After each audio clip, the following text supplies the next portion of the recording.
چمکے ہیں فرشیوں کے کہ عرش کے چاند آ رہے ہیں، نصیب چمکے ہیں فرشیوں کے کہ عرش کے چاند آ رہے ہیں، جھلک سے جن کی فلک ہے روشن وہ شمس تشریف لا رہے ہیں۔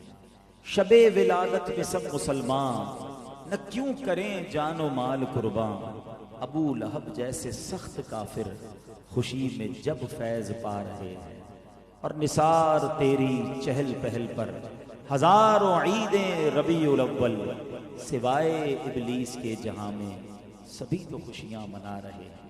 دنیا کا کون سا کونا ہے، کون سی قوم ہے، کون سا علاقہ ہے جہاں نبی پاک کا میلاد نہیں منایا جا رہا؟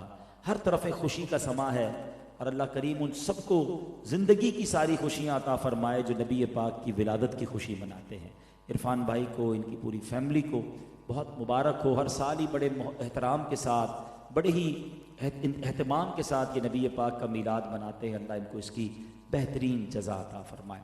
درود پاک پڑھنے کے بے شمار فضائل و برکات ہیں، بہت ساری احادیث فضائل درود میں ملتی ہیں۔ ایک بڑی پیاری حدیث ہے، میرے آقا فرماتے من صلی علی فی یوم الف مرۃ، آقا فرماتے جو مجھ پر ایک دن میں 1000 مرتبہ درود پاک پڑھے، لم یمت حتی یرا مقعدہ فی الجنہ، وہ اس وقت تک نہیں مرے گا جب تک جنت میں اپنا ٹھکانہ نہ دیکھ لے۔ اللہ اکبر! ہم تو چاہتے یہی ہے کہ مرنے کے بعد جنت میں داخلہ ملے، مگر روزانہ جو 1000 بار درود پاک پڑھتا ہے اس کو یہ حدیث میں بشارت دی گئی کہ مرنے سے پہلے اس کو جنت میں اپنا ٹھکانہ بھی دکھا دیا جائے گا۔ اب 1000 بار درود پاک میں کتنی دیر لگتی ہے؟ الصلاۃ والسلام علیک یا رسول اللہ، یہ بھی درود پاک ہے۔ صلی اللہ تعالی علی محمد صلی اللہ علیہ وسلم، یہ بھی درود پاک ہے۔ 40 منٹس میں 1000 بار درود پاک ہو جاتے ہیں۔ اچھا، ہم میں سے بہت سارے لوگ واک کرتے ہیں یا ڈرائیو کرتے ہیں یا ٹریول کرتے ہیں، تو اگر ہم اپنا واکنگ ٹائم، اپنا ٹریولنگ ٹائم درود ٹائم بنا دیں، 40 منٹس اسپیئر کر لیں، تو آپ کے اتنی ساری تعداد میں درود پاک ہو جائیں گے۔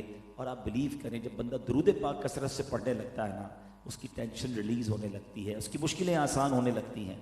وہ شاعر کہتا ہے نا، ہر درد کی دوا ہے صلی علی محمد، ہر درد کی دوا ہے صلی علی محمد، تعویذ ہر بلا ہے صلی علی محمد صلی اللہ علیہ وسلم۔ آئیے ربیع الاول کے مہینے میں بھی نیت کر لوں، آپ بھی نیت کریں کہ روزانہ کثرت کے ساتھ درود پاک پڑھیں گے۔ ایک بار محبت کے ساتھ با آواز بلند درود پاک پڑھ لیں، صلو علی الحبیب صلی اللہ تعالی علی محمد صلی اللہ علیہ وسلم۔ میرے پیارے اسلامی بھائیوں، آج نبی پاک علیہ الصلوۃ والسلام کی حیات طیبہ کا ایک ایسا امیزنگ وصف میں نے بیان کرنا ہے۔ ویسے تو میرے آقا ایسی عظیم ہستی ہیں کہ جن کا ہر وصف ہی نرالا ہے، ہر اسپیکٹ آف لائف ہی اعلیٰ ہے۔ ایسا رب نے پہلے بھی کوئی حسین اور باکمال نہیں بنایا، اور اس کے بعد بھی کسی کو نہیں بنایا ہے۔ کیا خوبصورت بات وہ پنجابی شاعر کہتے ہیں نا، ایڈا سونا نبی کوئی دنیا تے آیا نہیں، یار اے ہو جیا کوئی رب نے بنایا نہیں، یار اے ہو جیا کوئی رب نے بنایا نہیں، دید میرے نبی دیے حق دا نظارہ، قسم خدا دی مینوں سب نالوں پیارا۔ تو اللہ نے ایسا باکمال بنایا، اور آج اسی کمال میں سے کسی ایک زندگی کے زاویے کو میں اس لیے آپ کے سامنے بیان کرنا چاہتا ہوں کہ یہ ہماری لائف میں بڑا، اس کا یوں سمجھے کہ اہم حصہ ہے۔ نبی پاک علیہ الصلوۃ والسلام کی شہزادی، آپ کی بیٹی حضرت سیدنا زینب رضی اللہ تعالیٰ عنہ کو ان کے شوہر ابو العاص بن ربیع نے غزوہ بدر کے بعد مدینہ منورہ روانہ کیا۔ مسلمان پہلے مکے سے مدینے چلے گئے تھے، مگر آپ غزوہ بدر کے بعد مدینے روانہ ہوئیں۔ جب قریش مکہ کو ان کی روانگی کا علم ہوا تو انہوں نے سیدنا زینب رضی اللہ تعالیٰ عنہ کا پیچھا کیا اور مقام ذی طویٰ میں انہیں پا لیا۔ حبار بن اسود یہ وہ شخص تھا جس نے حضرت سیدنا زینب کو نیزہ مارا، جس کی وجہ سے آپ اونٹ سے گر گئیں، اور آپ اس وقت پریگننٹ تھی، آپ کا حمل بھی ضائع ہو گیا۔ ایک والد کے لیے یہ کتنی صدمے کی بات ہوگی۔ اور پھر اللہ کے حبیب علیہ الصلوۃ والسلام آپ کی صاحبزادی ہیں حضرت زینب رضی اللہ تعالیٰ عنہ. حضرت سیدنا جبیر بن مطعم رضی اللہ تعالیٰ عنہ فرماتے ہیں کہ مقام جعرانہ سے واپسی پر ہم نبی پاک کے پاس بیٹھے تھے. اتنے میں نبی پاک علیہ الصلوۃ والسلام کے دروازے سے حبار بن اسود داخل ہوا. ابھی انہوں نے ایمان قبول نہیں کیا تھا اور بیٹھ گئے. صحابہ کرام نے عرض کی کہ حضور حبار بن اسود آیا ہے, وہی آیا ہے جس نے حضرت زینب کے ساتھ ایسا ایسا کیا تھا. نبی پاک نے فرمایا میں نے بھی اسے دیکھ لیا ہے. ایک شخص اسے مارنے کے لیے کھڑا ہوا تو پیارے آقا علیہ الصلوۃ والسلام نے اسے بیٹھنے کا اشارہ کیا. حبار نے اب کھڑے ہو کر کیا کہا, اللہ کے نبی صلی اللہ علیہ وسلم آپ پر سلامتی ہو. میں گواہی دیتا ہوں کہ اللہ کے علاوہ کوئی معبود نہیں, اور میں گواہی دیتا ہوں کہ محمد صلی اللہ علیہ وسلم اللہ کے رسول ہیں. یا رسول اللہ, میں آپ سے بھاگ کر کئی شہروں میں گیا. میں نے چاہا کہ اجمیوں یعنی غیر عربیوں کے ملکوں میں جا کر یعنی مائگریٹ کر گیا, دور چلا گیا کہ وہاں رہوں. پھر مجھے آپ کی نرم دلی, صلہ رحمی, جہالت والوں کے ساتھ برتاؤ کے بارے میں مجھے پتہ چلا اور یاد آ گیا حضور ہم آپ سے پہلے شرک میں مبتلا تھے, پھر اللہ نے آپ کے وسیلے سے ہمیں ہدایت دی, ہمیں ہلاکت سے نجات بخشی, لہٰذا آپ میری جہالت سے درگزر فرمائیے, اور میں نے جو کام کیا, جو بڑا گناہ کیا ہے, میں اعتراف کرتا ہوں, مجھے معاف فرما دیجیے. نبی پاک علیہ الصلوۃ والسلام نے کیا خوب ارشاد فرمایا, جاؤ میں نے تمہیں معاف کیا. اللہ نے تم پر احسان کیا ہے کہ اس نے تمہیں اسلام کی ہدایت دے دی, اور اسلام پیچھے تمام گناہوں کو مٹا دیتا ہے. اللہ اکبر. اے میرے پیارے اسلامی بھائیوں, آج میرا موضوع یہ ہے کہ نبی پاک علیہ الصلوۃ والسلام کی حیات طیبہ میں یہ معافی جو تھی نا, یہ جو درگزر تھا, رحم دلی تھی, جہالت کے برتاؤ کے مقابلے میں بھی حلم اور بردباری کا جو ریاکشن تھا, یہ اس قدر کمال کا ہے. اور یہ اتنے واقعات ہیں کہ اگر ہم اس کو پڑھیں اور اس کو سنیں تو ایمان تازہ ہو جاتا ہے. پھر ہم اپنے بارے میں غور کریں.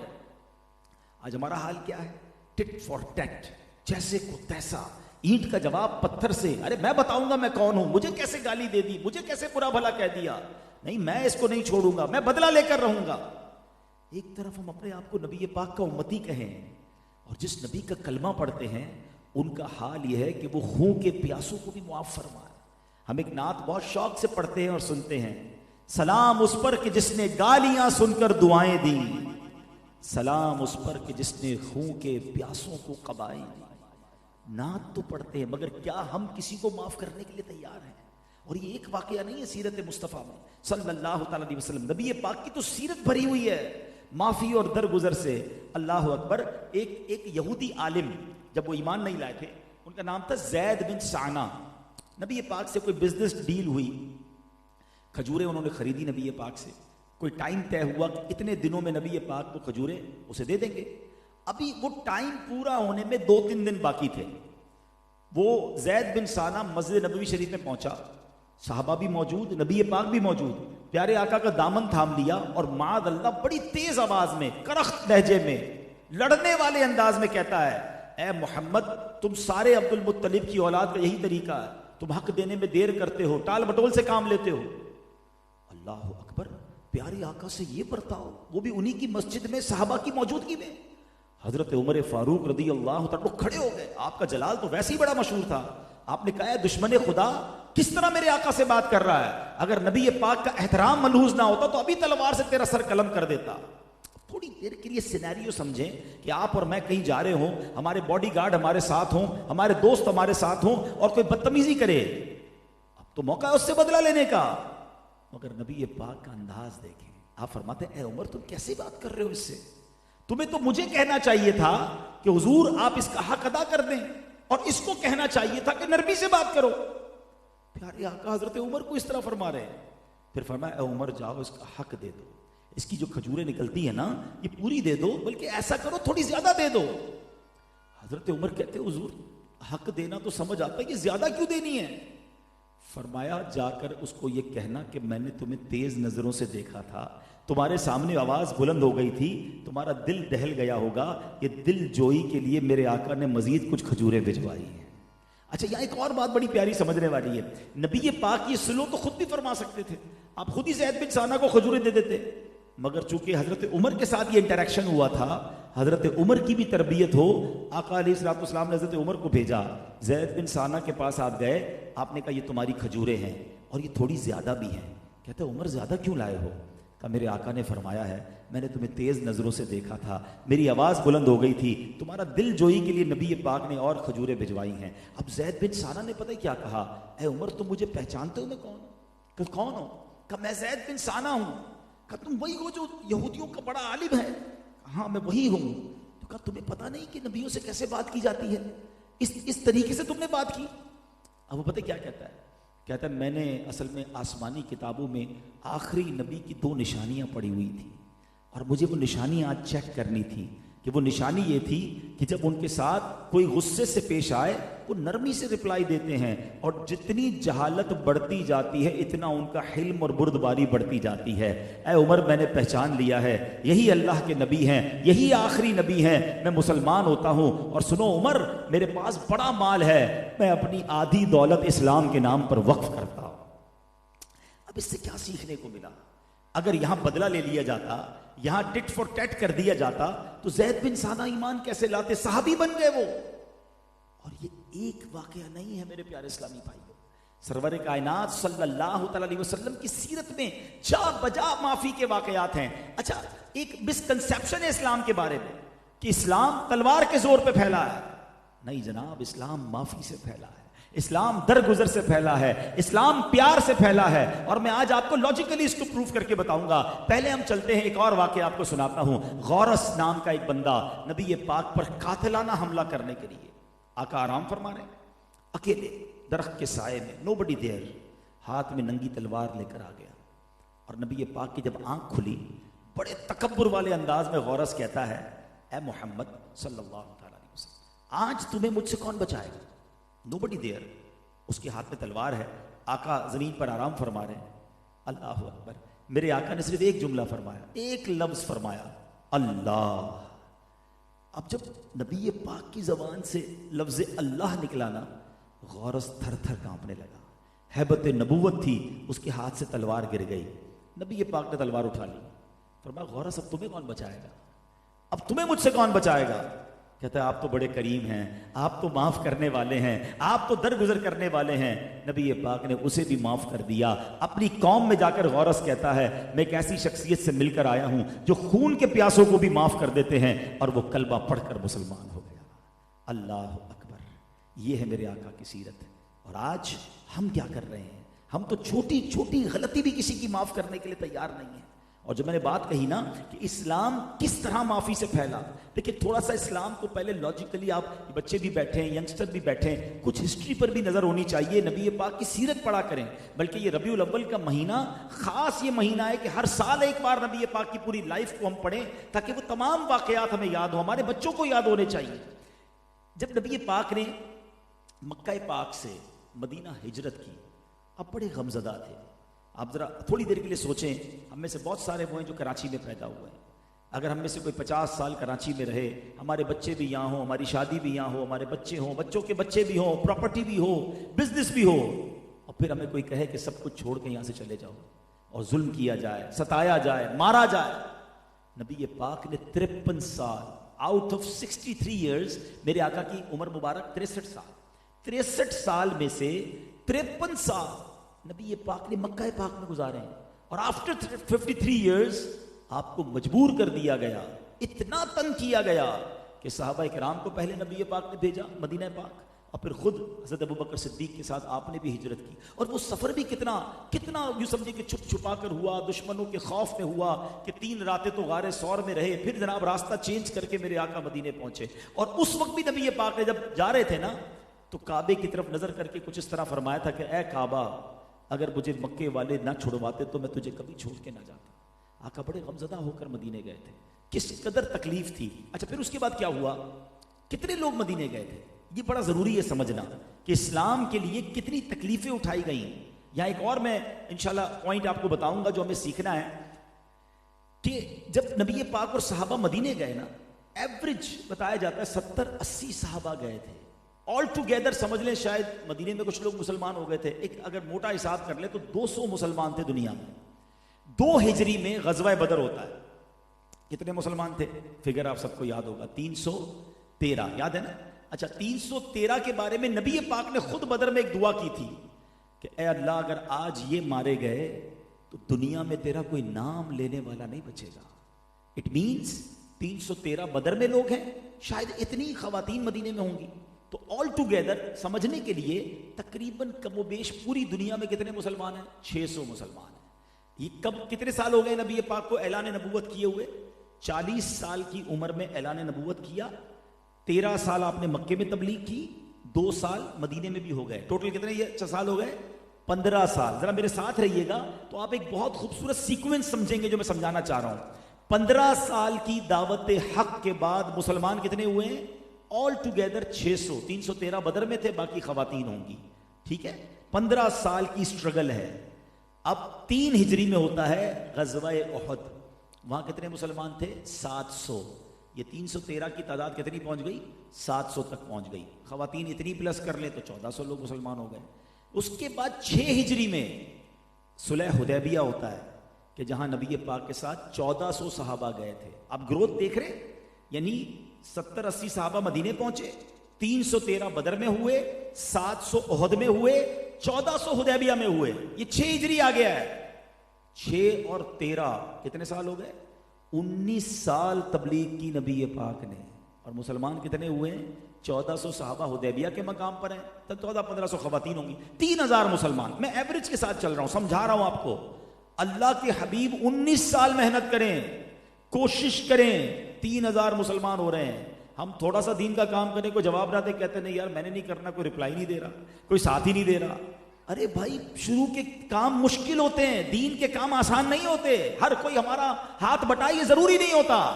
ہمارا کام اذان دینا ہے, ہمارا کام اللہ کی طرف بلانا ہے. کوئی یہ پیغام سنے نہ سنے, ارے 950 سال حضرت نوح علیہ السلام نے تبلیغ کی تھی, 80 لوگ ایمان لائے تھے. تو کیا معاذ اللہ اتنے تھوڑے ایمان لانے والوں کی وجہ سے ہم یہ کہیں گے کہ حضرت نوح نے تبلیغ ٹھیک نہیں کی؟ وہ تو اللہ کے نبی تھے.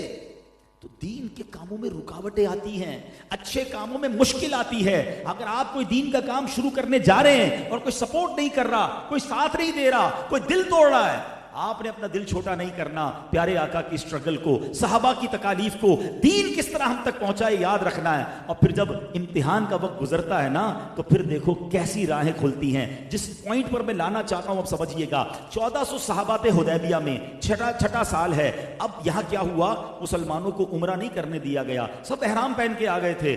صلح ہوتی ہے اور مسلمان احرام اتار کر واپس جاتے ہیں. کچھ صحابہ بڑے ڈسٹرب ہوئے کہ حضور یہ کیسا معاہدہ ہے, یہ تو شکست لگ رہی ہے, ہمیں کعبے میں بھی نہیں جانے دیا. مگر غیب بتانے والے آقا فرما رہے ہیں کہ یہ فتح ملنے والی ہے. سبحان اللہ, کیونکہ رب نے قرآن میں وعدہ فرمایا, اذا جاء نصر اللہ والفتح ورأیت الناس يدخلون فی دین اللہ افواجا. فوج در فوج لوگ ایمان لائیں گے. اب 1400 لوگ واپس جا رہے ہیں. یہ سال کون سا ہے؟ 6 ہجری. اور اللہ کی شان دیکھو, 8 ہجری میں 10,000 کا لشکر لے کر میرے آقا فتح مکہ کرنے آ رہے ہیں within 2 years. اب جیسے ہی نبی پاک مکے پہنچے, مکہ کانکر ہو گیا, فتح ہو گیا, کوئی لڑائی نہیں ہوئی. ٹھیک ہے, اور اب وہ سارے دشمن خدا اور رسول سامنے کھڑے ہیں. وہ سارے سرداران قریش کھڑے ہیں. کسی نے پتھر برسائے تھے, کسی نے صحابہ کو شہید کیا تھا, کسی نے بدر میں آ کر صحابہ اکرام کو شہید کیا, کسی نے احد میں. اللہ اکبر, سوچو احد میں کیسی کیسی ظلم و ستم کی آندھی ہوئی تھی کہ حضرت حمزہ رضی اللہ تعالی عنہ کا کلیجہ چبایا گیا تھا. کسی صحابی کی کان, آنکھ اور ناک بھی کاٹے گئے. اتنے لوگوں کے قاتل موجود تھے اور یہ لائن سے کھڑے تھے, اور سب لوگ حیران تھے کہ آج ہمارے ساتھ ہونے کیا والا ہے. آج ہمارے سر اڑا دیے جائیں گے, آج ہمیں نہیں بخشا جائے گا. اللہ اکبر. اب نبی پاک نے ایک اعلان کیا, تم لوگ جانتے ہو آج میں تمہارے ساتھ کیا کرنے والا ہوں. اللہ اکبر. لوگ لرز گئے, کانپ گئے, رونگٹے کھڑے ہو گئے, مگر ڈرتے ڈرتے کہتے ہیں آپ تو کرم والے ہیں, کریم ہیں, آپ مہربانی فرمانے والے ہیں. پھر نبی پاک نے ان کو رپلائی کیا دیا. قرآن کی ایک آیت پڑھ کر اللہ کے حبیب نے فرمایا, لا تثریب علیکم اليوم فاذهبوا انتم الطلقاء. آج تم پر کوئی الزام نہیں, جاؤ تم سب آزاد ہو. اللہ کے نبی نے سب کو معاف کر دیا, سب کو آزاد کر دیا. اچھا, یہاں تک تو ہم نے یہ واقعہ سنا ہے, لیکن ہمیں اس کے بعد کا ریئیکشن نہیں پتا کہ اس کے بعد کیا ہوا. اس جیسی معافی کا اعلان ہوا نا, وہ بڑے بڑے سردار زارو کتار رونے لگے. وہ حیران ہو گئے کہ ہمیں بھی معاف کیا جا سکتا ہے, اور وہ کلمہ پڑھ کر مسلمان ہوئے. ان کی نسلیں مسلمان ہوئیں. اب ذرا گروتھ دیکھیے گا, میں آپ کو گریجولی لے کر گیا ہوں. 8 سنیں ہجری ہو گئی ہے, 10,000 مسلمان گئے ہیں مکہ. ٹھیک ہے, اور 9 سنہ ہجری میں صرف 1 سال بعد حجۃ الوداع ہوتا ہے. آقا حج پڑھنے جاتے ہیں اور سبحان اللہ 1,24,000 صحابہ عرفات کے میدان میں موجود ہوتے ہیں. یہ معافی ہوئی. یہ فتح مکہ کے بعد جو دروازہ کھلا اور فوج در فوج لوگ ایمان لائے. اگر وہاں سب کو مار دیا جاتا, ان کی نسلیں انتقام لیتی, قبیلوں کی لڑائیاں جاری رہتی. اسلام معافی سے, درگزر سے, اور پھر یہ فلائٹ ایسی ٹیک آف ہوئی ہے کہ آج the most growing religion on earth, کائنات میں سب سے زیادہ اگر تیزی سے پھیلنے والا کوئی مذہب ہے تو وہ ہمارا مذہب اسلام ہے. 200 کروڑ مسلمان آج دنیا میں بتایا جاتا ہے. یہ وہ معافی تھی, یہ وہ درگزر تھا, یہ وہ رعایتیں تھیں کہ اللہ کے حبیب دیتے گئے اور لوگ نبی پاک کا اخلاق دیکھ کر, صحابہ کا اخلاق دیکھ کر مسلمان ہوتے چلے گئے. تو اے میرے پیارے اسلامی بھائیوں, میلاد کے اجتماع میں آئے ہیں, ایسے کئی اجتماعات میں ہم نے شرکت کی ہے, اس مہینے میں بھی کئی بیانات سنے ہوں گے, مگر آج میں کوشچن لے کر آیا ہوں کہ جناب میلاد کا مہینہ آیا, میں نے اپنے گھر میں بھی لنگر کیا, کچھ لائٹیں بھی لگائیں, پرچم بھی لگایا, مگر میری ذات میں کیا فرق آیا؟ اگر میلاد کے مہینے آنے سے پہلے بھی میں ویسا تھا جیسے آج ہوں تو پھر میں نے اس سے کوئی برکت تو حاصل نہیں کی نا. تو ایٹ لیسٹ آج ہم نے اس اجتماع میں اپنی ذات کے لیے کچھ امپلیمنٹیشن تو لے کر جائیں کہ میں بھی لوگوں کو معاف کرنے والا بنوں. ہم تو کہتے ہیں ہم تو ہر غلطی کی سزا دیں گے, ملازم غلطی کرے تو گالیاں نکالتے ہیں, معاذ اللہ برا بھلا کہتے ہیں, بیوی سے غلطی ہو جائے تو جناب وہاں شور شرابہ جاری ہے, بچے سے پرابلم ہو جائے تو وہاں اس کو نہیں چھوڑنا ہے. ہر معاملے پہ سزا نہیں دی جاتی, ہر معاملے پہ لڑائی نہیں کی جاتی, کچھ درگزر بھی ہونا چاہیے, کچھ معافی بھی ہونی چاہیے. اے میرے پیارے اسلامی بھائیوں, ہم ایک شب برات کو یا شب قدر کو ایک دعا پڑھتے ہیں, اللہم انک عفو کریم تحب العفو فاعف عنی. سب کو یاد ہے, اس کا معنی پتہ ہے؟ اللہم انک عفو, اے اللہ تو معاف کرنے والا ہے, تحب العفو, معافی کو پسند کرتا ہے. اللہ سے ہم کیا کہہ رہے ہیں؟ اللہ تو معافی کو پسند کرتا ہے, فاعف عنی, مجھے بھی معاف کر دے.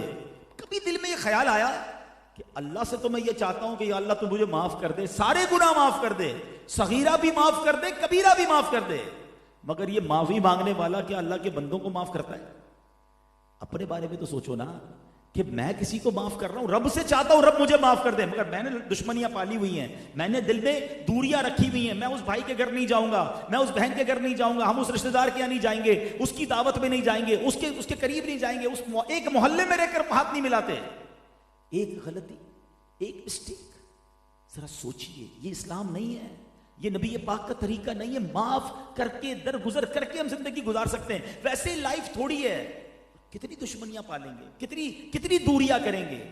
اے میرے پیارے اسلامی بھائیو, یہ بات ہمیں سیکھنا ہوگی کہ نبی پاک تو جانی دشمنوں کو معاف کر دیتے, اور ہم چھوٹی چھوٹی مسٹیک دل میں لے کر بیٹھے ہوئے. اچھا, پھر اس کی وجہ سے گھر ٹوٹتے ہیں, چھوٹی سی بات پر آج کل طلاق ہو جاتی ہے, اور جناب ماں باپ پھر سر پکڑ کے رو رہے کیونکہ معاف کرنے کے لیے کوئی تیار نہیں ہے نا. اچھا, بعض اوقات میاں بیوی میں دوری ہے, 6 مہینے ہو گئے, سال ہو گئے, وہ اپنی ماں کے گھر بیٹھی ہے, یہ اپنی والدہ کے گھر بیٹھا ہے. وہ کہتا ہے وہ جب معافی مانگے گی تو میں لے کر آؤں گا, وہ کہتی ہے یہ معافی مانگے گا تو میں آؤں گی. دونوں اپنی جگہ بیٹھے ہوئے, کوئی ایک معافی مانگنے کے لیے تیار نہیں ہے. ایک سوری نے 2 خاندانوں کو دور رکھا ہوا ہے, ایک سوری نے 2 بھائیوں کو دور رکھا ہوا ہے. 2 پارٹنرز ٹوٹ گئے کیونکہ کوئی سوری کرنے کے لیے تیار نہیں ہے. ایسا نہ کرو, مانگ لو بڑھ کے آپ معافی. میلاد کا مہینہ ہے, نبی پاک کی میں آپ کو سیرت سنا رہا ہوں کہ آپ نے تو آپ کی اپنی صاحبزادی کو کتنا برا صدمہ دیا, اس کو میرے آقا نے معاف کروا دیا, معاف فرما دیا. جس نے نبی پاک کے چچا کو شہید کیا, اور ایسے چچا جس سے نبی پاک بڑا پیار کرتے تھے, کلیجہ چبایا. سوچو تو صحیح کتنا غصہ آنا چاہیے, مگر آقا نے ان کو بھی معاف فرما دیا. وہ سب کو معاف کریں, اور ہم اسی نبی کے امتی کہلانے والے کسی کو معاف نہ کریں.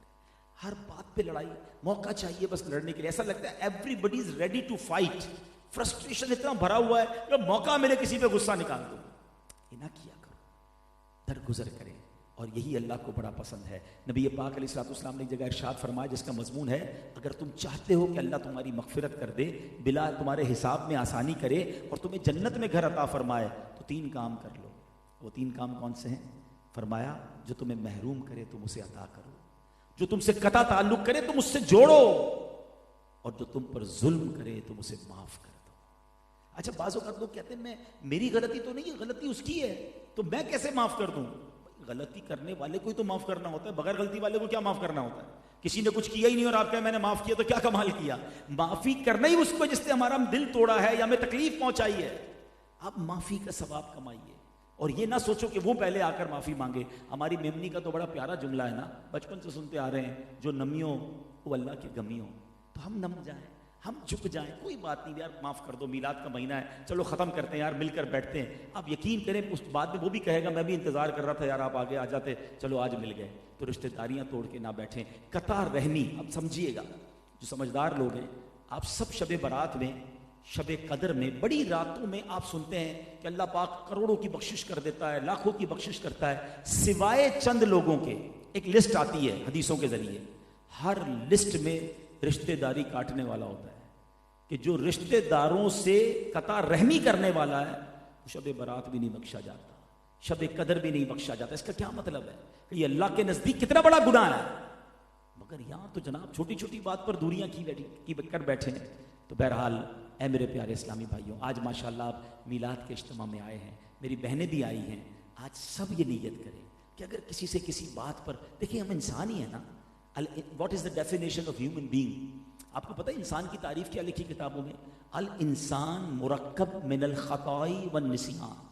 انسان مکسچر ہے خطا یعنی بھول کا اور نسیان. خطا یعنی غلطی کا اور نسیان یعنی بھول کا. انسان غلطی بھی کرے گا اور بھولے گا بھی, ہم فرشتے تو ہیں نہیں. تو آپ سوچ لیں, میرا بھائی بھی انسان ہے, میری بہن بھی انسان ہے, میرا رشتہ دار بھی انسان ہے, میرا پڑوسی بھی انسان ہے, میرا ملازم بھی انسان ہے, ملازم بھی سوچ لے میرا سیٹ بھی انسان ہے. ہو جاتا ہے کسی سے, معاف کر دیا کرے. کیونکہ اگر آج یہاں کسی کے ساتھ معاملہ ٹھیک نہیں ہے نا, اور قیامت کے دن وہ کھڑا ہو گیا تو پھر مارے جائیں گے. یہاں معافی مانگ لیجئے, ورنہ وہاں نیکیاں دینی پڑ جائیں گی. اللہ سلامت رکھے میرے پیر و مرشد امیر اہل سنت کو. آپ تو اتنی گہری بات فرماتے ہیں. ایک بار آپ نے مدنی مذاکرے میں فرمایا, آپ مدنی چینل پر ان کا پروگرام دیکھا کریں, مدنی مذاکرہ, کمال کی گفتگو ہوتی ہے.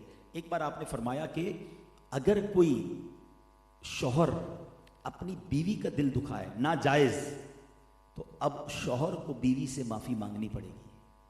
اگر کوئی والد اپنی اولاد کا دل دکھائے, ناجائز ناحق دل دکھائے, ہم تو کہتے ہیں نا بیٹا باپ کا ادب کرے, بچے باپ کا ادب کرے, بالکل ٹھیک ہے, لیکن والد کو بھی یہ اختیار نہیں, ماں کو بھی یہ اختیار نہیں کہ ظلم کرے.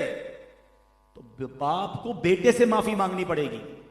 بلکہ ایک اسٹیپ آگے بڑھ کے آپ فرماتے ہیں, اگر کوئی پیر اپنے مرید کے ساتھ زیادتی کرے, ناحق دل دکھائے, تو اس پیر کو بھی اپنے مرید سے معافی مانگنی پڑے گی. اور ہم نے دیکھا ہے امیر اہل سنت کو, ہم نے دیکھا ہے وہ مریدوں سے معافی مانگ رہے, تو میری بات بری لگی ہو تو معاف کر دینا, کوئی آپ کا حق تلف ہو گیا تو معاف کر دینا. یہ تربیت کہاں سے ملی؟ حدیثوں سے ملی. کیونکہ نبی پاک علیہ الصلوۃ والسلام جو ہیں وہ صحابہ کے سامنے فرمایا کرتے تھے کہ کسی کا حق آتا ہے تو مجھ سے لے لو. وہ آپ نے واقعہ سنا ہوگا کہ ایک صحابی نے, جب نبی پاک نے اس طرح اعلان کیا تو کھڑے ہو کے کہتے حضور میرا حق آتا ہے آپ کے اوپر. فرمایا کیا حق ہے؟ تو ایک بار ہم لائن بنا رہے تھے, آپ نے اپنی چھڑی سے میرے پیٹ پہ مارا تھا, چھڑی میرے پیٹ پہ لگائی تھی, میں چاہتا ہوں آج میں آپ سے بدلہ لے لوں. نبی پاک نے فرمایا آ جاؤ لے لو بدلہ. صحابہ حیران کہ یہ کیا کرنے جا رہا ہے, نبی پاک سے بدلہ لینے جا رہے ہیں. تو کہا حضور بدلہ ایسے تو نہیں ہوگا, جب آپ نے چھڑی لگائی تھی نا تو میرے کرتا پیٹ پر, کرتا نہیں تھا, ننگا پیٹ تھا, آپ بھی اپنا کرتا اوپر کیجیے. نبی پاک نے اپنا کرتا اوپر کیا, صحابہ کی چیخیں نکل گئیں, یہ کیا کرنے جا رہا ہے. مگر وہ بھی عاشق رسول تھے, دوڑتے ہوئے گئے اور نبی پاک سے لپٹ گئے. کہتے حضور جنگ ہونے والی ہے, غزوہ شروع ہونے والا ہے, میری تمنا ہے کہ اگر میری نصیب میں شہادت ہے تو مرنے سے پہلے میرا جسم آپ کے جسم سے ٹچ ہو جائے. اللہ اکبر. یہ ہے صحابہ کرام علیہ رضوان کا اور پیارے آقا کا انداز. ہم تو, ہم سے اگر بعض اوقات ریئلائز بھی ہو جاتا ہے کہ یار آپ بیوی کے ساتھ زیادتی کرتی ہے, مگر ہمت نہیں ہوتی کہ اس کو کہیں کہ معاف کر دو. میں شوہر ہو کے بیوی سے معافی مانگوں. کبھی کبھی ہوتا ہوگا کہ یار سیٹ ہو کے نوکر کو بہت کچھ سنا دیا, بعد میں یہ بھی پتہ چل جاتا ہے کہ اس کی غلطی نہیں تھی, پھر بھی یہ زبان نہیں اٹھتی کہ یار میں نے تمہارے ساتھ زیادتی کر دی, بھائی معاف کر. میں اپنے ملازم سے معافی مانگوں, کیا اس کا دل نہیں ہے؟ وہ اللہ کا بندہ نہیں ہے؟ یاد رکھنا اگر وہ کھڑا ہو گیا نا اللہ کی بارگاہ میں تو پکڑے جائیں گے, مارے جائیں گے, اور وہاں پیسے نہیں دینے. قیامت کے دن لوگ کہتے ہیں بھائی کسی کے پیسے دبا کر کہتے ہیں جو ہو سکتا کر لو, میرا کوئی کچھ نہیں بگاڑ سکتا, میں کسی کو کچھ بھی کہہ دوں میرے آگے کوئی نہیں بول سکتا. ٹھیک ہے آج کوئی تمہارے آگے نہیں بول سکتا, مگر ایک دن ہوگا جب ظالم مظلوم کا ہاتھ ہوگا اور ظالم کا گریبان ہوگا. میں پچھلے دنوں پنجاب گیا تھا, تو پنجاب میں نے ایک جملہ سنا جس نے مجھے تو ہلا کے رکھ دیا. وہ پنجابی لوگ کہتے ہیں مضبوط آدمی سے نہ ڈرو, ماڑے آدمی سے ڈرو. ماڑا کس کو کہتے ہیں؟ کمزور کو.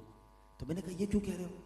کہتا جو ماڑا ہوتا ہے نا, جو کمزور ہوتا ہے, جب اللہ کی بارگاہ میں ہاتھ اٹھاتا ہے نا تو اس کی دعا عرش تک جاتی ہے. پھر اللہ کی قدرت اس کے ساتھ ہو جاتی ہے. کمزور کا مددگار رب ہوتا ہے. میں آپ کو بھی مشورہ دوں گا, کبھی آپ کو لائف میں محسوس ہونا کہ یار بڑا زبردست کاروبار چل رہا تھا اور اب معاملہ ڈسٹرب ہو رہے ہیں, بالکل صحیح صحت تھی اور اب صحت میں گڑبڑ ہو رہی ہے, فیملی بالکل خوشحال تھی اور اب بھائی بہنوں میں یا گھر والوں میں گڑبڑ ہونے لگ گئی ہے, تو چیک کرو کسی کی ہائے تو نہیں لے لی ہے, کسی پر ظلم تو نہیں کر دیا. یہ چلتی گاڑی جو ڈسٹرب ہونا شروع ہوئی ہے نا, کیونکہ جب ہائے لگتی ہے نا, زندگی کا ایک فارمولہ بنا لو میرے بھائیوں میری بہنوں جو پردے میں مجھے سن رہے ہیں, دعائیں لینے والے بنو, ہائے لینے والے نہ بنو. میرے آقا کی اس سیرت سے سیکھ کر جانا ہے. ہو جاتا ہے یار انسان سے غلطی, معافی, درگزر. اور اگر خدا نہ خواستہ اگر میرا کوئی بھائی ایسا بیٹھا ہے, میری کوئی بہن ایسی بیٹھی ہے, تو اگر آپ کو لگتا ہے کہ یار میں نے کسی کے ساتھ زیادتی کر دی ہے, چاہے وہ کوئی بھی ہے, آپ کا ملازم ہی کیوں نہ ہو, معافی مانگ لینا. ورنہ قیامت کے دن پتہ ہے کیا ہو سکتا ہے. سرور کائنات علیہ الصلوۃ والسلام نے ایک بار صحابہ کرام سے کوسچن کیا, سوال کیا کہ بتاؤ مفلس کون ہے. تو صحابہ کرام نے وہی جواب دیا. اگر میں آپ سے سوال کر لوں کہ بتائیں مفلس کون ہے, غریب کون ہے, تو آپ بھی یہی کہیں گے جس کے پاس پیسے نہ ہوں, مال نہ ہو, وہ مفلس ہے. صحابہ نے بھی یہ جواب دیا کہ حضور جس کے پاس درہم و دینار نہیں وہ مفلس ہے. تو نبی پاک علیہ الصلوۃ والسلام نے فرمایا, جو فرمایا اس کا خلاصہ یہ کہ نہیں, مفلس وہ ہے جو قیامت کے دن پہاڑ جتنی نیکیاں لے کر آئے گا, روزے بھی ہوں گے, نمازیں بھی ہوں گی, زکوٰۃ بھی ہوگا, حج بھی ہوگا. اے نمازیوں, اے روزہ داروں, اے حاجیوں سنو, یا ماشاءاللہ مجھے کئی نمازی, روزہ دار, حاجی نظر آ رہے, بہت اچھی بات ہے, مگر یہ جتنی بھی عبادتیں ہیں نا, یہ میرا اور رب کا معاملہ, یہ حقوق اللہ ہے. کوئی بندہ 70 سال تک نماز نہ پڑھے, ایک سچی توبہ کر لے, میرا رب اس کے سارے گناہ معاف فرما سکتا ہے. لیکن کسی نے اگر کسی کا حق دبایا ہے نا, ظلم کیا ہے, جب تک وہ معاف نہیں کرے گا رب بھی معاف نہیں فرمائے گا. اب سنو نبی پاک کیا فرما رہے ہیں. فرما رہے ہیں ایسا مفلس وہ ہے جو قیامت کے دن بہت ساری نیکیاں لے کر آئے گا, مگر اس حال میں آئے گا کہ کسی کی غیبت کی ہوگی, کسی پر ظلم کیا ہوگا, کسی کا مال دبایا ہوگا, کسی کا دل دکھایا ہوگا. یہ سارے لوگ اللہ کی بارگاہ میں کھڑے ہو جائیں گے, کلیم کریں گے, اے اللہ انصاف کر, اس بندے نے میرا مال لیا, اس نے میری غیبت کی, اس کے پاس میں ملازمت کرتا تھا, سب کے سامنے مجھے ذلیل کرتا تھا. ہو سکتا ہے بیوی کھڑی ہو جائے کہ یا اللہ یہ روز مجھے گالیاں دیتا تھا. ہو سکتا ہے کہ ماں باپ کھڑے ہو جائیں, رشتہ دار کھڑے ہو جائیں کہ اللہ ہمیں بکت نہیں دیتا تھا, ہمارے دل توڑتا تھا. اب یہ سب کھڑے ہیں. نبی پاک فرماتے پھر ایک بندہ آئے گا جس کی غیبت کی ہوگی نا, وہ نمازیں لے جائے گا. دوسرا آئے گا جس پر ظلم کیا ہوگا وہ روزے لے جائے گا, جس کا مال دبایا ہوگا وہ حج لے جائے گا. ایک ایک کر کے لوگ اس کی نیکیاں لے جائیں گے. اب نیکیاں فنش ہو جائیں گی, بندے پھر بھی باقی ہوں گے, لیکن وہاں تو انصاف ہوگا نا, خالی تو نہیں بھیجا جائے گا. اب فرمایا کہ ان لوگوں کے گناہ, ان مظلوموں کے گناہ اس ظالم کے سر پر ڈالے جائیں گے. اکاؤنٹ یہاں پہلے نل ہو جائے گا, زیرو ہو گیا, اب مائنس میں ہوگا کیونکہ اب دوسروں کے گناہ آئیں گے, اور اب حکم ہوگا کہ اس کو اٹھا کر جہنم میں ڈال دو. فرمایا مفلس وہ ہے. تو اے میرے پیارے اسلامی بھائیوں, پردے میں رہ کر سننے والی میری بہنوں, میلاد کے اس اجتماع میں حقوق العباد کا درس لے کر جاؤ. ہم سے کوئی ناراض نہ ہو دنیا میں, ہیں, ہم نرمی کریں, ہم معاف کریں. ایک بار کیا ہوا, پیارے آقا علیہ الصلوۃ والسلام کا دور ہے, صحابہ کرام کا دور ہے. ایک صحابی کا ایک غلام تھا, اس نے کوئی مسٹیک کی, ان کو بڑا غصہ آیا. غلام تو نوکر سے بھی زیادہ, غلام تو غلام ہوتا ہے نا, نوکر تو نہیں تھا, جاب تو نہیں کرتا تھا, غلام تھا. تو انہوں نے کوڑا اٹھایا اور اس کو مارنے کے لیے ہاتھ بڑھایا. ان کو پیچھے سے آواز آئی کہ تم جتنا اس بندے پر قدرت رکھتے ہو نا, کوئی ہے جو تم پر اس سے زیادہ قدرت رکھتا ہے. صحابی نے جیسے مڑ کے دیکھا تو پیچھے نبی پاک کھڑے ہوئے تھے. آقا یہ فرما رہے تھے, وہ ڈر گئے, کہتے حضور معاف کر دیں, میں اس کو معاف بھی کرتا ہوں, اللہ کی رضا کے لیے آزاد بھی کرتا ہوں. نبی پاک نے فرمایا, کچھ اس طرح فرمایا کہ اگر تم ایسا نہ کرتے تو تم کو آگ چھوتی. تو ہے میرے پیارے اسلامی بھائیوں, یہ ہے تربیت نبی پاک علیہ الصلوۃ والسلام کی. جن کا میلاد منانے آئے ہیں نا, ان کی ذات سے ہمیں یہ سیکھنا ہے. لڑائی جھگڑا, مار کٹائی, ریونج, میں بھولتا نہیں ہوں. ایک بار میں اوستا محمد یا اس طرح کا بلوچستان کا کوئی ایریا تھا, وہاں میں بیان کرنے گیا. بیان کے بعد میرا اگلا بیان کوئٹہ میں تھا, تو میں جن کے پاس رکا ہوا تھا بڑے اچھے ویل آف لوگ تھے, بڑا عزت دی, بڑا پیار دیا. تو میں نے کہا آپ بھی چلے میرے ساتھ کوئٹہ. میں کوئٹہ نہیں جا سکتا. میں کیوں؟ کہ وہاں ہمارے دشمن ہیں, وہاں میں مار دیں گے وہ. میں یقین کرنے تھوڑی دیر کے لیے شاکڈ ہو گیا کہ میں پاکستان میں ہوں, میں مسلمان سے بات کر رہا ہوں, میں مسلمانوں کے ملک میں رہتا ہوں, اور ہمارے ملک میں یہ حال ہے. کہ اب بھی وہ قبیلے کی دشمنیاں، اب بھی وہ خاندان کی دشمنیاں کہ فلاں جگہ نہیں جا سکتے، اس قبیلے والوں سے نہیں مل سکتے، تو نبی پاک یہی تو مٹانے آئے تھے۔ آقا علیہ الصلوۃ والسلام کی جو بعثت کا نبی، دیکھیں جشن ولادت منانا بہت اچھی بات ہے، مگر مقصد ولادت پر کون بات کرے گا؟ کہ آقا علیہ الصلوۃ والسلام کے اس دنیا میں آنے کے مقاصد میں سے ایک مقصد نبی پاک نے بیان فرمایا کہ میں اخلاق کی تکمیل کرنے کے لیے دنیا میں آیا ہوں، مجھے بعثت دی گئی ہے۔ مگر آج ہمارے اخلاق کس پستی کا شکار ہیں۔ تو ہے میرے پیارے اسلامی، میں تو صرف اخلاق کی ایک سائیڈ پر بات کر رہا ہوں، ایک بیان میں بہت ساری باتیں نہیں کر سکتا، ورنہ آج ہمارے اخلاق کا جو حال ہے، ایثار کہاں گیا؟ آج بندہ کہتا ہے میرا کام سیدھا ہو جائے، اگلے کا بیڑا غرق ہو جائے۔ اسلام تو ایثار کا درس کرتا ہے کہ سب کا بھلا ہو، دوسرے بھائی کا بھلا ہو جائے تو اللہ آپ کا بھی بھلا کر دے گا۔ تو بہرحال میرے پیارے اسلامی بھائیو، آج ہمیں کم از کم ایک ادا لے کر جاؤ۔ میں یہ چاہتا ہوں کہ ہمارا میلاد کا یہ جب مہینہ ختم ہونا تو ہماری فیملی محسوس کرے، ہمارے دوست محسوس کریں کہ یار اب آپ لڑتے نہیں ہیں، اب آپ غصہ نہیں کر رہے، آپ گالی نہیں نکالتے، تو آپ کہیں یار بس آقا کا میلاد آیا نا، میرے آقا تو جانی دشمنوں کو معاف کرتے تھے، میں نے اس میلاد کی برکت سے معاف کرنا سیکھ لیا ہے۔ کوئی کہے کہ یار آپ فجر میں بھی مسجد میں نظر آنے لگے، 5 وقت کے نمازی ہو گئے، تو ہم جواب دیں کہ میں نبی پاک کا میلاد آیا اور آقا کو تو سب سے زیادہ پسند نماز ہے۔ آقا فرماتے جعلت قرۃ عینی فی الصلاۃ، نماز میں میری آنکھوں کی ٹھنڈک ہے۔ تو میں اسے جواب دوں کہ نبی پاک کا برتھ ڈے تھا، آقا کو کچھ گفٹ بھی تو دینا تھا نا، میں نے نبی پاک کو 5 وقت نماز کا تحفہ پیش کر دیا ہے۔ میری لائف میں فرق کیا آیا میلاد کے بعد؟ تو پھر مزہ ہے نا کہ دیکھیں اپنے کردار کو چینج کر کے میلاد منائیں تو پھر انشاءاللہ نبی پاک کی خاص نگاہ رحمت عطا ہوگی۔ تو آج کے اس اجتماع میں معافی اور درگزر کو اپنائیں، اور اگر آپ چاہتے ہیں کہ اللہ ہمیں معاف کرے تو پہلے ہم اللہ کے بندوں کو تو معاف کریں نا۔ ایک آخری بات، کئی بار یہ واقعہ میں نے سنا ہے لیکن شاید کوئی نئی آڈینس بھی ہوگی، یہ سوشل میڈیا پہ لائیو بھی جا رہا ہے تو کسی اور کو درس مل جائے گا کہ ایک شخص تھا، دیکھیں بندوں کو معاف کرنا اللہ کو کتنا پسند ہے، کہ ایک شخص تھا، اس کی بیوی نے ایک بار کھانے میں بہت نمک ڈال دیا، پکایا ہوگا بیچاری سے، غلطی سے ڈل گیا ہوگا، جیسے ہی وہ کھانا کھانے لگا تو اسے بڑا غصہ آیا، کہا اب تو یہ پلیٹ ہی اس کے منہ پہ مار دیتا ہوں۔ ہو سکتا ہے یہاں بھی کچھ ایسے شیر ببر بیٹھے ہوں گے کہ جب کھانے میں کمزوری ہوتی ہوگی یا پسند کا کھانا نہیں ملتا ہوگا تو چائے ٹھنڈی ملتی ہوگی تو پانی گرم ملتا ہوگا، تو جناب اسی وقت گالیاں، تو اسی وقت برتن توڑنا یا کچھ برا بھلا کہنا۔ اس کے دل میں بھی یہ خیال آیا کہ میں اپنی بیوی کو سزا دوں۔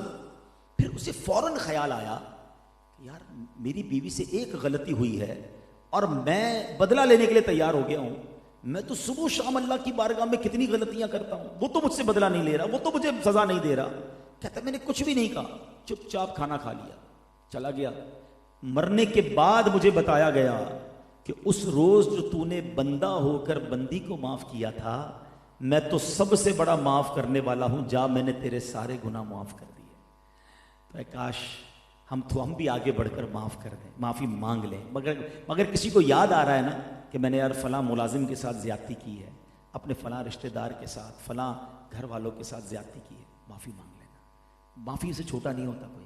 ہاں اللہ کو بہت پسند ہے۔ مجھے امجد بھائی نظر آ رہے ہیں اور مجھے یاد آ گیا، امجد بھائی اور افضل بھائی کے گھر پر ایک بار پروگرام ہوا تھا آج سے کئی سالوں پہلے، ان کو بھی شاید نہیں پتہ ہوگا، لیکن میرا کچھ اسی طرح کا بیان کا موضوع تھا اور وہ کافی بیان سنا گیا۔ تو مجھے اس بیان کے 2 دن بعد ایک صاحب کا فون آیا، ان کے بیان میں وہ آئے تھے، ہو سکتا ہے آج بھی ہوں یہاں پر، اور انہوں نے مجھے فون کیا کہ مجھے آپ سے بات کرنی ہے۔ کہہ رہے میں 2 دن سے سوچتا رہا کیونکہ آپ نے بیان میں کہا تھا کہ یہاں معافی نہیں مانگو گے تو قیامت کے دن پھنس جاؤ گے۔ میں نے اسی دن اپنے ملازم کو فیکٹری میں بہت گالیاں دی تھی، اس سے کوئی غلطی ہو گئی تھی، اب میرے ہمت نہیں پڑ رہی تھی کہ میں ملازم کے سامنے معافی کیسے مانگوں، لیکن پھر بیان میں نے سنا، میں نے اس کے بعد اس کو بلایا اپنے دفتر میں، اس سے معافی مانگی، اور اس دن کے بعد میرے دل میں بہت سکون آ گیا ہے۔ تو آپ کا میں شکریہ ادا کرنے کے لیے میں نے فون کیا، میں نے کہا میرا بیان وصول ہو گیا کہ کسی ایک نے بھی اگر اس پر عمل کیا، یہ بڑی بات ہوتی ہے کہ باس ہو کر ملازم سے معافی مانگ لے، شوہر ہو کر بیوی سے معافی مانگ لے، امیر ہو کر کسی غریب سے معافی مانگ لے۔ یہی تو اسلام ہے نا۔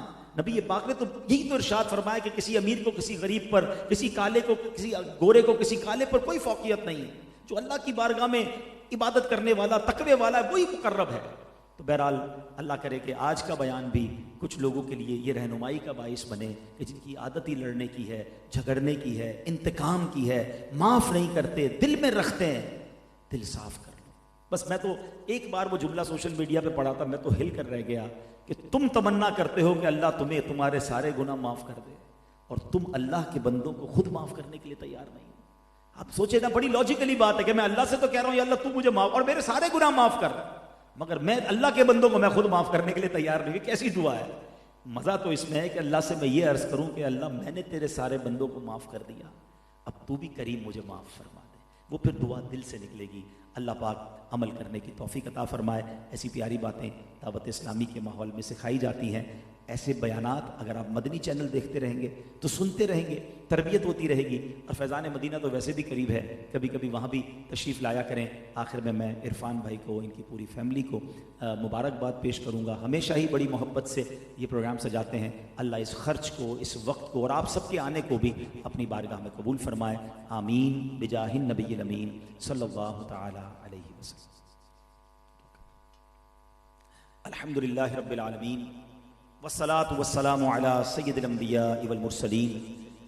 یا ارحم الراحمین یا ارحم الراحمین یا ارحم الراحمین. یا ربنا یا ربنا یا ربنا یا ربنا یا ربنا یا اللہ یا رحمان یا رحیم. اللہم ربنا آتنا فی الدنیا حسنۃ وفی الآخرۃ حسنۃ وقنا عذاب النار وقنا عذاب القبر وقنا عذاب الحشر وقنا حساب المیزان. اللہم اعنی علی ذکرک و شکرک و حسن عبادتک. اے رب کریم، ہم سب کا جمع ہونا اپنی بارگاہ میں قبول فرما. ہمارے تمام صغیرہ کبیرہ گناہوں کو معاف فرما.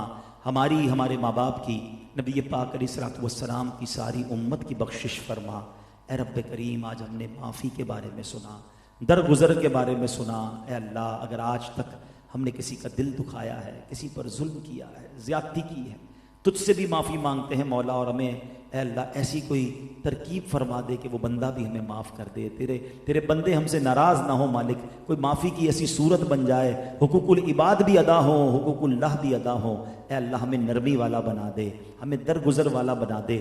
اور اے رب کریم، ہم تیرے دربار میں بھی دعا کرتے ہیں آج دل سے مولا. ہم یہ نیت کرتے ہیں کہ ہم نے تیرے سارے بندوں کو، ساری بندیوں کو، سارے رشتہ دار، جاننے والے سب کو معاف کیا. اے کریم، تو ہمیں معاف فرما دے. ہمیں پکڑنا مت مولا، ہم سے حساب نہ لیا جائے، ہم سے کوسچن آنسر نہ ہو مولا. ہمارے پاس کچھ نہیں ہے جواب دینے کے لیے. ہم رب کریم ہر امتحان میں پہلے سے ہی فیل ہیں. بلا امتحان معاف فرما دے، بلا امتحان بخشش فرما دے.